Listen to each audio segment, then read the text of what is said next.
Tristian, my man, talk with me. Greetings. How may this humble chosen of the great Sarenrae help you? Tell me about yourself. About myself, I wouldn't know where to begin. You know my name, my fate. I follow Sarenrae, and I have traveled from the Padishad Empire of Keles to here. What else do you want to know? Known to her faithful as the Dawn Flower, the Healing Light, and the Everlight, Sarenrae is a goddess who teaches temperance and patience in all things. Compassion and peace are her greatest virtues, and if enemies of the faith can be redeemed, they should be. Worship of this goddess of healing, honesty, redemption, and the sun began far to the east of the Inner Sea, in the vast Parishan Empire of Kelesh, but her worshippers can now be found throughout the world. The vast Padishah Empire of the Keles dominates most of the south-central Casmareon. It grew during the Age of Destiny, and its line of emperors has been unbroken for thousands of years. Half a dozen satrapies the size of the countries separate Wadira from the imperial heartland of Keles. Each satrapy pays homage to the decree of the empire, but the grip of the Emperor is looser than the father once goes from its heart. But the grip. We have some stuttering there. Forgive me, but from your manner and appearances you don't strike me as Keleshite. Tristian smiles softly. You have nothing to apologize for. Truly I have received my name and my appearance from my parents, who had come from Keles from afar.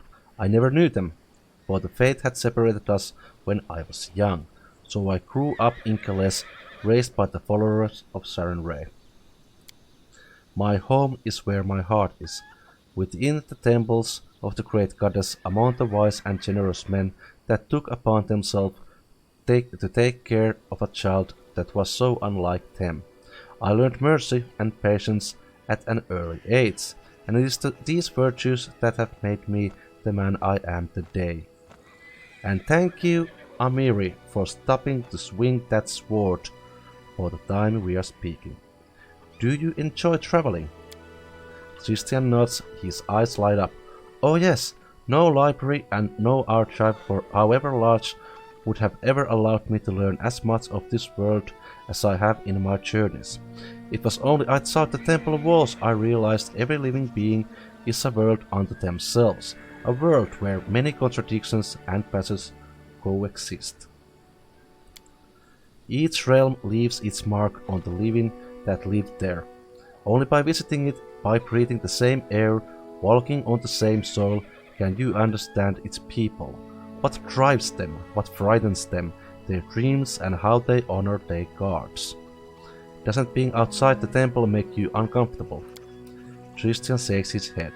There are many ways to honor one's god, Cavir.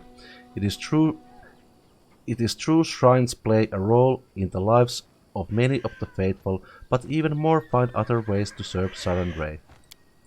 The Healing Light values good deeds above all else. I cannot stand by and watch evil claim others. Perhaps that is another reason why I chose to go on my pilgrimage, leaving behind the temple of Kelesh. Tristian touches his chest. My fate is in my heart and in my hands. Millions honor Sarenrae in her temples, and my soul is filled with joy when I think of their devotion to the goddess. Nevertheless, my path is a different one. Do you know where you are going next? No, my thoughts were far from it, for my mission here is not yet done. Why do you ask? Do you wish me to leave your lands? To the contrary, I hope you will stay with me as long as you can. The thought of your leaving is not a welcome one. Naturally, because you are a very, very good healer and we really need you. You speak as if sharing your heart's affection, If I am dear to you as a comrade in arms, then I too value our friendship. If there is more to it, however... oh no, I didn't mean that... Right, okay, that was an awkward moment. Let's discuss something else. Now please. Forgive me if my stories have bored you. I am not accustomed to speaking about myself and, in truth, take little enjoyment in it. What can you tell me of Sarenrae? Sarenrae is the goddess of temperance and patience. Solar Flame goddess teaches us compassion for the weary and mercy to those who go astray. What would you like to know of her? I'd like to hear about the history of your faith. There is much to tell, but I'm afraid I would miss the mark and I fear I would bore you. Is there something specific you wish to know? How did Sarenrae came to be? Sarenrae is one of the Golarions' eldest deities. Once she was an angel that had gathered the armies of her celestial allies behind her. The battle in which she showed her valor decided the fate of a whole world, and in her victory she was rewarded with divinity. In sacred text, Sarenrae is shown as a beautiful bronze-skinned maiden, her hair dancing flame. But her appearance is not what matters, it is the grace she brings with her touch, healing and salvation. Tell me about this battle you mentioned. What was the act of valor of Sarenrae? Her greatest moment of glory in her battle against the monstrous Rovagug who threatened to destroy Golarion. Sarenrae delivered the strike that stacked the horrendous creature and allowed her allies to shackle it. Once the rough beast was captured, the goddess split the earth and the gods threw the behemoth into the depths. Once it was done, the goddess sealed the pit and commanded her faithful to stay away from the scar that was left in the land. Rovagug. Imprisoned since the age of creation, the god Rovagug, also known as the Rough Beast, the Great Destroyer and the World Breaker, seeks only to destroy creation and the other gods. Believed to be imprisoned in a state of torpor somewhere deep within Golarion, his increasingly restless stirring are taken by many to be the cause of volcanic activity and earthquakes. His worshippers are known for embodying the god's dominion over destruction, disaster, and wrath. Alas, mortal beings are imperfect. Not even the most faithful among us can always follow their deity's commandments, even when such commandments are meant to save the world and their followers. I, for one, pray the goddess is never again furious as she was with Cosmos. You mentioned Cosmos, what happened to it? Whoa. Misinterpreting the goddess's warnings to avoid its location, instead believing Gormus to be a holy city of Sarenrae, people from all over Casmir flocked there for millennia, but were slowly corrupted by the imprisoned god Rovagug's dreams. Sarenrae continued sending portents and visions to her faithful in Gormunds during this period, but they were ignored or misinterpreted. She finally sent her herald Gohal to the people of Gormunds, but they had been so corrupted that they destroyed him instead. In an act of great wrath, Sarenrae smote Gormus with her scimitar, destroying it completely, and creating an enormous rent in the earth that eventually became known as the Pit of Gormunds. From this great chasm have emerged some of the most powerful and destructive creatures in the world's history, known collectively as the spawns of Rovagug. You mentioned Gormus, what happened to it? An error of fate, perhaps a lesson, but it speaks of the danger when one listens to mortal words and one stops listening to their fate. Sarenrae forbade her followers from coming near the place Rovagug's imprisonment, but some of her priesthood misread her will and began to preach of a sacred place where the mightiest of temples dedicated to the goddess would be constructed. The people listened to these sermons and went forth to the lands touched by Sarenrae's scimitar. On the scar that sealed the well, they founded Gormus, a holy city that was become the greatest monument of Sarenrae. Unsurprisingly, after the city was built, faithful from all Golarion traveled there to worship. Sarenrae sent omens and visions urging her followers to leave this dangerous place filled with the dark will of the sacred Rovagug. but in their pride, the people misinterpreted or ignored her signs altogether, for they had already come under Rovaku's influence. Finally, the goddess sent her herald to the city, but the fanatics killed him. Realizing the people had turned from her, the enraged goddess smote Gormunds, razing it from the face of Golarion with a single strike of her scimitar. Today it is called the Pit of Gormunds, as well of pain and suffering. Tell me about the Pit of Gormunds. It's a great crevice in eastern Casmaron. The lands surrounding it are death-soaked in poison. The Pit of Gormunds seems bottomless until someone dares to gaze into this depths. All who have dared tell of a strange, distant cloud, a cloud that followed them in their dreams ever since. Casmaron is the large continent to the east of both Avistan and Garund. It is dominated politically by the Empire of Gales, a vast realm that extends even into Avistan. Quadrira is its westernmost satrapy. Throughout all the history, the Pit of Gormunds has spawned creatures, hideous beasts of overwhelming power and driven by only a single desire to destroy everything they see. Some were defeated, such as a nightmarish Ulunant, who carpetes to this day towers above the capital of Osrion.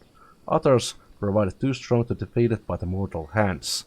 The most terrible of them all was the Tarascua, the Armageddon engine, who to this day lies dormant deep beneath Avistan. Osirion, one of the first civilizations to rise in the wake of Earthfall. Osirion is also one of the greatest empires in the history of Golarion, a nation that great knowledge, wealth, and power.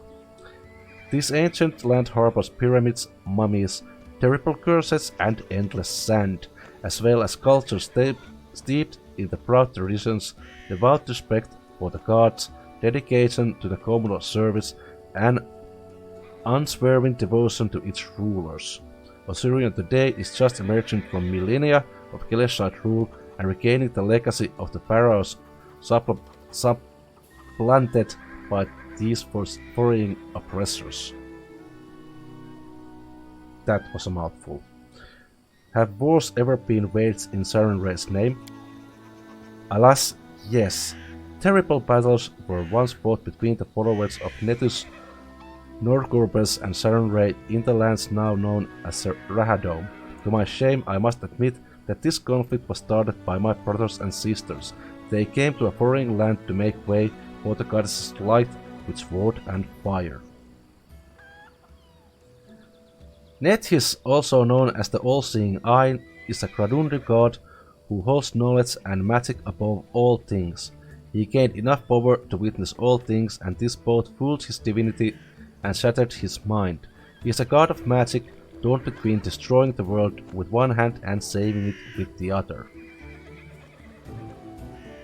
Rahadome. The nation of Rahadome in northwestern Garadund is unusual in that it is the only nation known to have forbidden the practice of any and all religions in the wake of the Oath of Wars, which raged centuries ago between the fates of Nethys, Norgorber, and Sarenrae.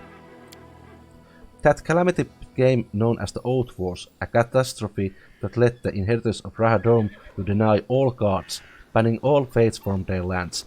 Alas, the mortal vessel is imperfect, and even pure fate may be disordered by blind ambition, and great suffering may occur in its name.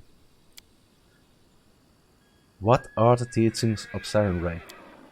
Solarfrape Goddess is the light of salvation, even to those who have been forsaken by the other gods. She teaches us mercy and forgiveness, for as long as they may be useful to a soul's salvation. You make it sound like the followers of Sarenrae will try to find good even in a bandit with a knife to their throat. Do not mistake compassion for weakness, Cavir. One hand of Sarenrae is shrouded in healing light, the other hand holds a scimitar. Following their goddess, the priests learn to wield this weapon starting in childhood, and they do not hesitate to use it if a dispute cannot be settled peacefully. Sarenrae preaches mercy, yet her compassion is not infinite. We give a second chance to all who ask, but if they reject it, if they persist in their sins, then they will face the goddess's retribution. Are there any undeserving or mercy? Undeserving of mercy? Would even Sarenrae herself find the compassion to... Forgive me, your words, they are not easy ones to reconcile. Even priests as I, we debate them to this day. What is the point and at which a soul is irredeemable, or is it the failing of the priests themselves? These are difficult questions you ask, Cavir, questions wise men have debated for centuries. Does a being that has been tainted by evil to its very roots, that rejects its own salvation, still deserve compassion? Can those compelled to do evil by others still seek forgiveness? There is no easy answer to these issues among Sarenrae's followers. As for me, I believe that every soul carries the potential for goodness within. No matter the crime, the guilty may find forgiveness if they repent and cast off the evil that led to the deed. I believe this is all my heart, Cavir. I like this idea, even though following through with it demands a lot of spiritual strength. It does, yet I think you are equal to the task, Cavir. No, I'm certain of it. And one needn't worship Sarenrae to practice mercy, or all are capable of it. What are your duties as follower of Sarenrae? My goddess strives to see the best even in the dark gods. She never abandons the hope of their redemption. The priest of Sarenrae follows her teachings, akin to the healing light herself, who emanates warmth and heeds the call of those in need. We aid the suffering in body and spirit throughout Golarion. The priests of Sarenrae are willing to help anyone, no matter the fate of the one in need. Each plea must be heard. Every misfortune deserves compassion, be it a peasant seeking a blessing for the harvest, or a murderer seeking repentance the night before their execution. Sometimes the mercy of Solar Flame Goddess is the last thing that can save one's soul from ruin. We have no right to withhold it from the truly repentant. I'd like to ask you about something else. How is Sarenrae worshipped? Many worship Solar Flame Goddess in her temples. Some make the pilgrimage to the Everlight Oasis, but even those who do not serve the goddess directly rarely shun the festivities dedicated to her, the Sunbroad Festival for one. The Everlight Oasis. The Everlight Oasis, the holy site for followers of Sarenrae. It is situated in Selch-Habar, a satrapy of the Empire of Keles in Casmareon. The oasis is said to have healing and rejuvenating qualities, and followers of the Sun Goddess come from far and wide to bathe in the water and to commune with fellow members of the faith from other lands. Unfortunately, with the pilgrims come those who wish to prey upon them, and some of them end up robbed or beaten, or worse. What are the temples of Sarenrae like? Sarenrae's shrines are open to the sky and to the goddess's light bringing sunlight. Her light fills the temple, enshrouds the parish in warmth, and grants its blessing to all in need. In Keles, crowds gather during the services so that all may feel the blessing of the goddess. The most ingenious devices are constructed by some of the faithful to please the goddess. I have seen a temple of Sarenrae which houses a complicated array of mirrors, all to direct the light of the sun to the altar. Tell me of the Everlight Oasis. I have never been there, but the stories say it's a wondrous place, sacred to Sarenrae's faithful. The oasis is located in Selch-Habar, which lies in Casmareon. Pilgrims throughout Golarion travel there, seeking the goddess's blessing. According to legend, the water of Everlight Oasis are imbued with healing properties, and anyone who baths in them shall be cured of any ailment. Just imagine, a place where people from all around the world come together to worship. What stories they must share. What is the Sunbroad Festival? The Sunbroad Festival takes place on the day of the summer solstice, when the prayers of her flock can reach Sarenrae the easiest. On this day, Keles blooms with color.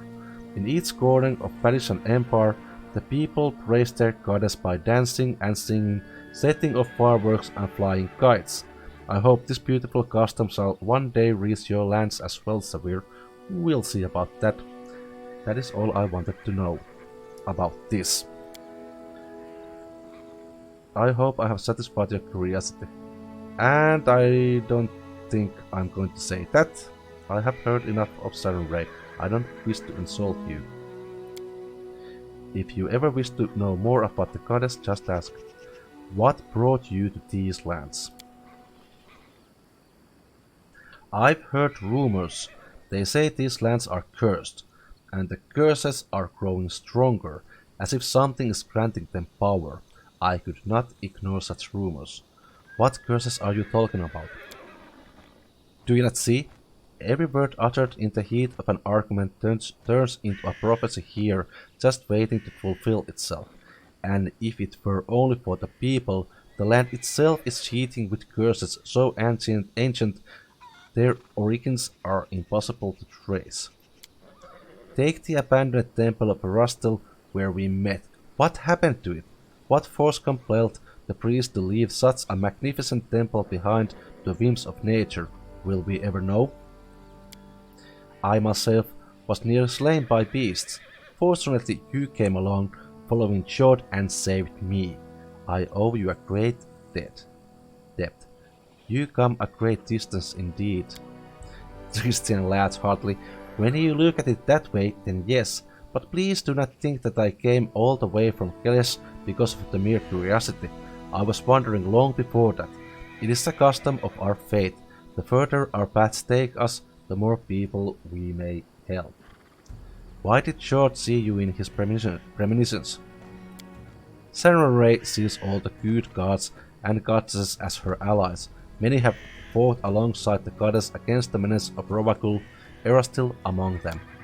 By offering my prayer to Sarenrae, I let her know of my misfortune in the Temple of the Elk. The merciful goddess did not ignore my plea, but whom could have she asked for aid than Erastil, whose fate is thrown in these lands?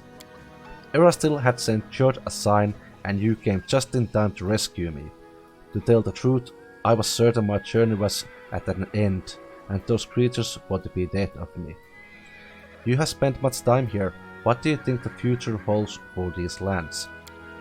These are cruel lands. As I came here, I bore witness to much pain and suffering, but I have seen equal kindness among those seeking to protect themselves and their loved ones. The people of the stolen lands are resolute and true to themselves. I admire their strength.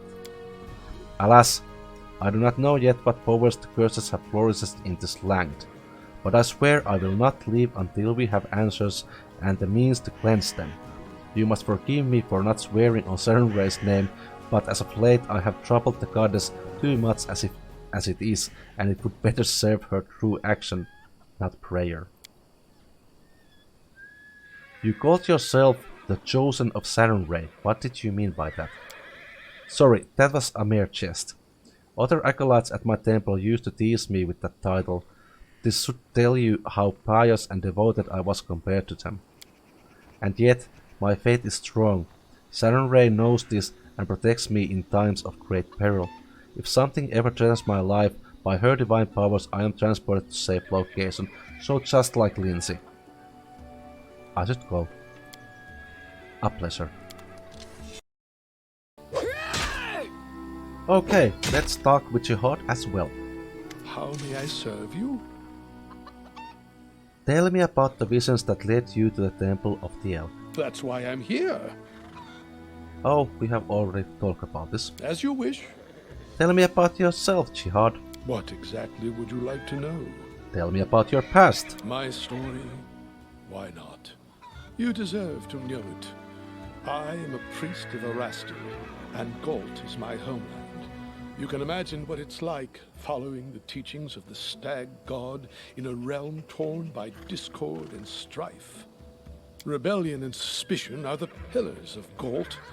Led by Erastil, I tried to guide my flock to embrace tranquility and balance and guard them from hasty judgment, until I fell from grace myself. Foolish, foolish old Jhod. My misdeeds cast a shadow over my life and service. In search of redemption and a balm for my soul, I took to the road. I had come nearly to despair when Erastil sent me a vision of the Temple of the Elk. I knew that very moment that the stag god had shown me the way to redemption. Erastil, also known as Old Deadeye and the Stag God, is one of the oldest human gods still worshipped in the Inner Sea region, and is concerned with family, farming, hunting, and trade. During the Age of Creation, Erastil was among the gods who battled Rovagud when he sought to destroy Golarion and were eventually able to contain him in the Dead Vault at the planet's core. His religion dates back to before the Age of Darkness, when small farming communities and hunter-gatherers prayed to him for bountiful harvests and successful hunts. Legends claim that it was Old Deadeye himself who crafted the first bow and gifted it to humans to overcome the challenges of the world. Even as the accomplishment of civilization mount, Erastil continues to embrace and represent the simpler pleasures life has to offer. What did you do to anger Erastil? Well, if you truly wish to know, I'll have to start from a long time back. Werewolves preyed upon the lands around my village. They murdered people for fun or sport and left the corpses to rot on the roads. One night, they broke into a young woman's house and dragged her into the streets. One evening, a traveler came to our tavern, tattered and dirty from days on the road like so many others roaming Golt. He sat quietly in the corner of the tavern, drinking cheap ale, and in an instant, I knew he was a werewolf. I felt it in my soul. It was like Erastil himself had whispered it into my ear. Led by Providence, I left to gather my flock, and we surrounded the tavern. The retribution was swift. However, I was tragically mistaken. The young man was no werewolf. He was a bandit, sent to spy on the village by one of the local gangs. We only found out after, when we went through his things. Okay, well this I will use the lawful neutral option. You should have stayed your hand and discovered the truth before you acted, because even if he did save the village, that was a severe misjudgment which could have led into another issue within the society. Indeed. I remind myself of this every day when I awaken, and again when I go to sleep. I, who admonished my fellow citizens for the chaos they spread and the transgressions they made, but then I myself. Whatever the case, I knew Erastil was no longer pleased with me. It was terrifying. Imagine how my mind raced when here in the Stolen Lands I heard the voice of the Stag God once again. He gave me another chance at service to atone for my guilt. Now I have regained hope, and that very hope is my most precious possession. What can you tell me about your homeland, Gulf? For some it is a land of freedom, where power belongs to the people, not to lords or kings. For others, it's a land of never-ending revolution, a realm surrendered to anarchy. It depends on who you ask. For me, I found Golt a violent place. Crowds eager to lynch a stranger for that accent or appearance, where a single word uttered at the wrong time or place can spark the people to riot and cities to burn. For me, it is a place inhabited by the frightened and the desperate, always suspicious, watchful of trickery. All too often they are deaf to the voice of reason. They cannot grasp that chaos and lawlessness lead only to yet more chaos and lawlessness. All my life I've tried to break through to these poor people, but alas, I don't seem to have made much progress. Okay then, that's enough for now. As you wish. Tell me about Erastil. Of course. It would be my pleasure. Erastil is one of the eldest gods of Golarion. His faith emerged when the first people appeared upon the land. Erastil helped our ancestors cultivate the land and hunt. Even now, his blessing lies with those who uphold the old traditions and keep to simpler ways, far from civilization and the noise of the city. So it is spelled Golarion. Golarion. Golarion. Sorry, I'm a city guy. It was a slang word which I used. Golarion.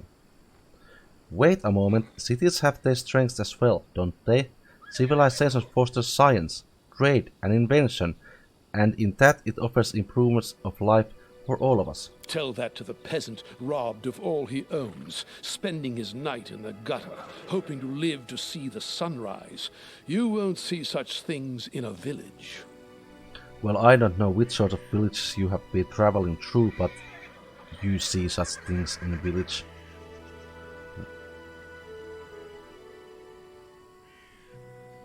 I see no point in arguing. Period. As you say. What does Erastil demand of his faithful? The word demand does not befit the stag god.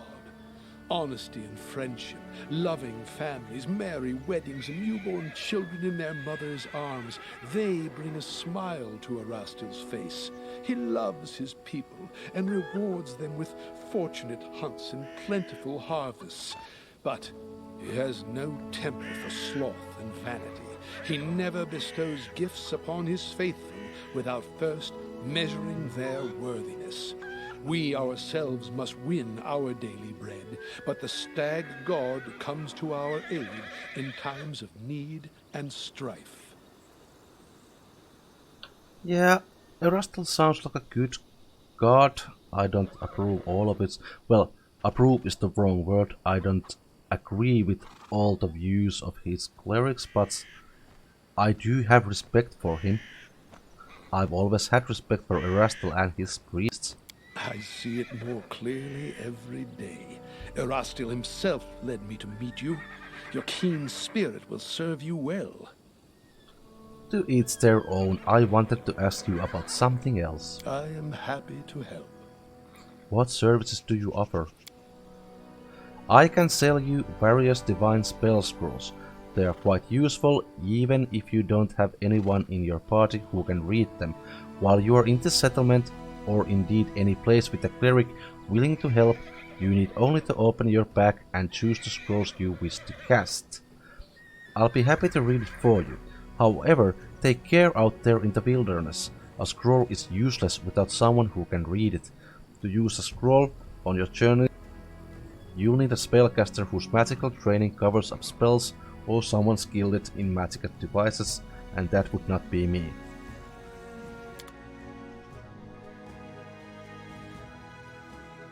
Well, okay then, you are a wealthy man under those robes. Oh, good grief. Jhod, my man. I do not wonder at all that those bandits wanted to keep you. But now I wonder where did you hit all that stuff? Because I wouldn't have run away with the price like you.